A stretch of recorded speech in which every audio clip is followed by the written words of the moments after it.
এটা হচ্ছে দর্জিপাড়া মিত্র রাজবাড়ির 219তম পুজো। আর সত্যি বলতে বাড়িটা ওয়েল মেনটেন, ঠিক আছে, খুব সুন্দর। এই পেন্টিংটা রিসেন্টলি করানো আর ভীষণ সুন্দর।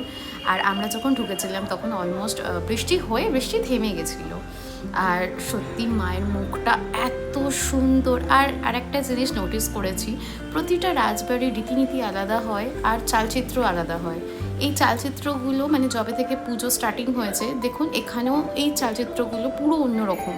ইভেন আমি পরপর আরও ফটো ভিডিওস আপলোড করব, ওখানেও যদি তোমরা লক্ষ্য করো দেখবে চালচিত্রগুলো একদমই আলাদা। তো এটার কারণ হচ্ছে সবার বংশ পরম্পরায় যে রীতিনীতি মেনে পুজো চলে আসছে, সেই অনুযায়ী এই চালচিত্রগুলো ওরা করে।